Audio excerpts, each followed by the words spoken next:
And now I will welcome to the stage Axios publisher Nick Johnston. I asked him, how should I introduce you? And he said, say I'm the man who hired you and rescued you from obscurity. So thank you, Nick.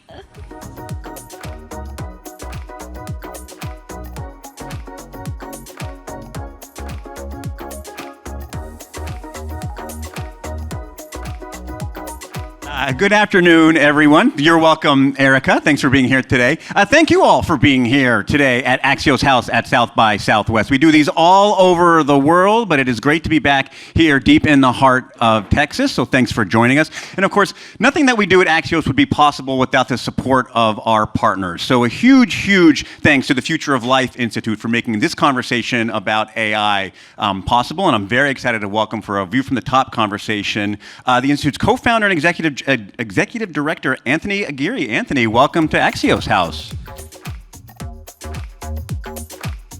How are you, sir? Let's just dive right into it. You folks have released some research on the development of AGI calling for its halt, and you've got some swag here, which I love.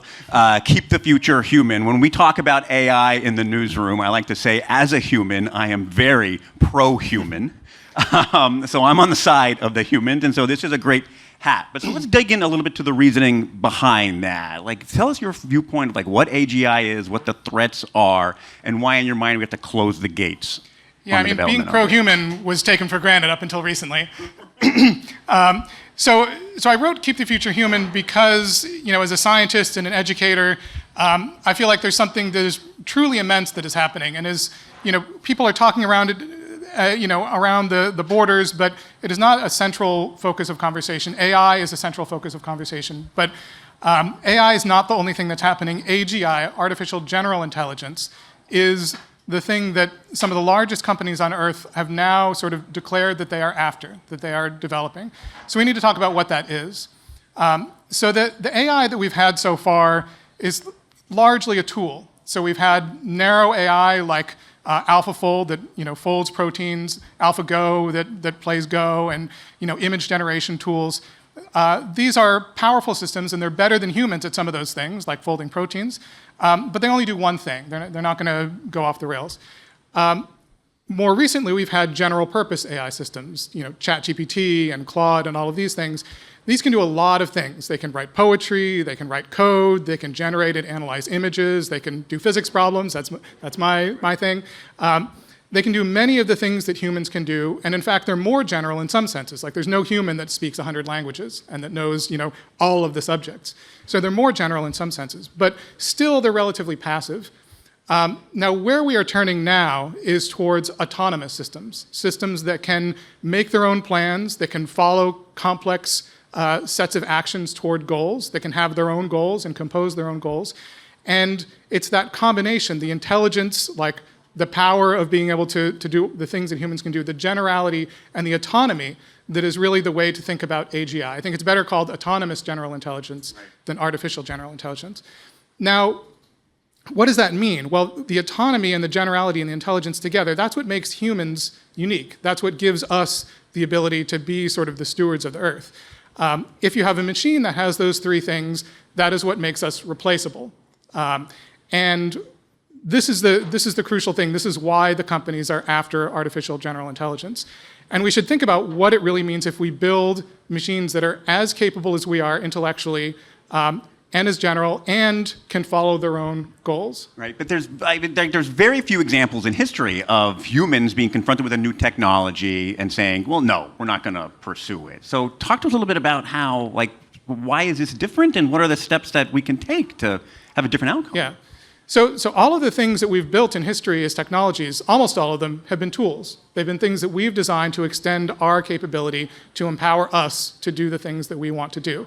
So I think the real difference, and I think this is fundamental to understand, is that AGI and after it superintelligence is not a tool. It is a competitor. It is something that is more like a different species.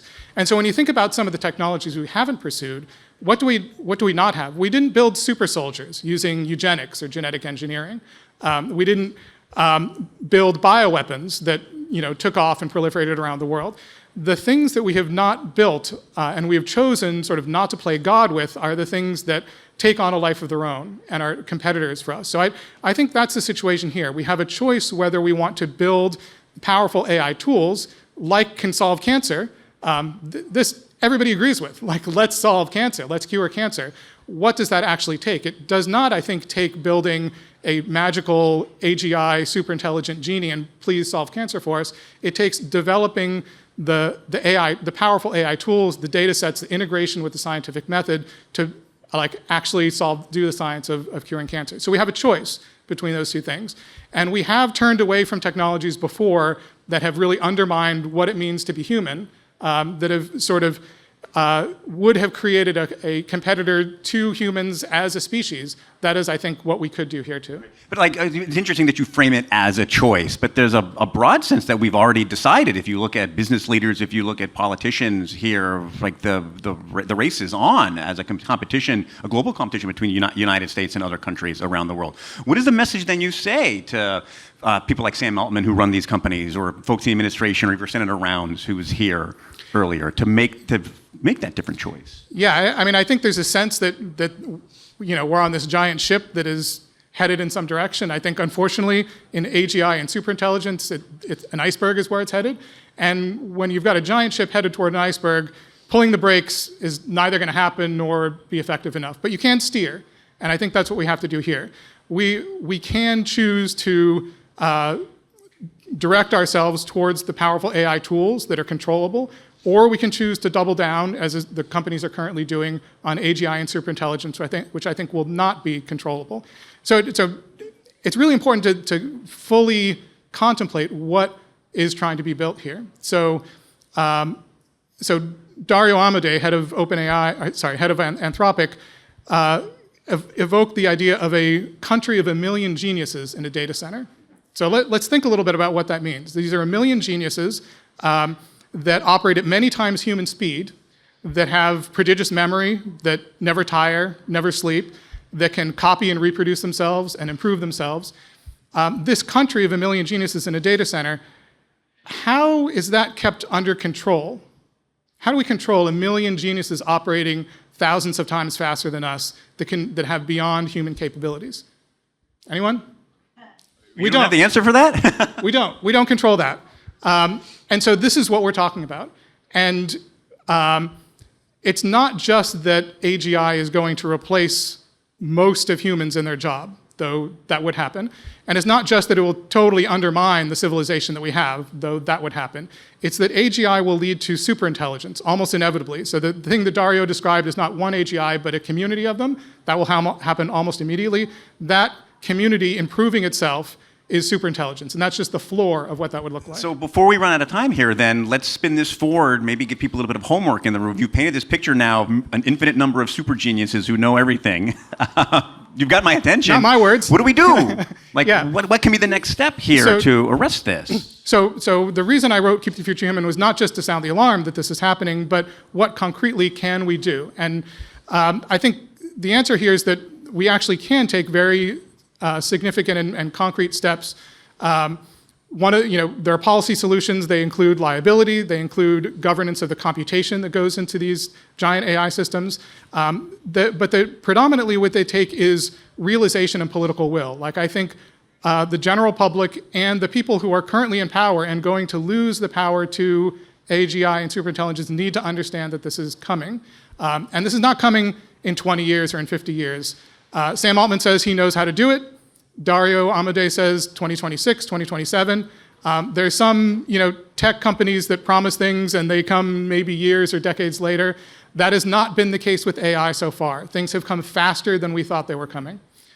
So we do not have a lot of time to significantly change course here. The good news is that there are concrete things that we can do. We just have to decide how to do them. And so a lot of that now is informing people of these kinds of risks and getting them active in the short time. 2026 is next year.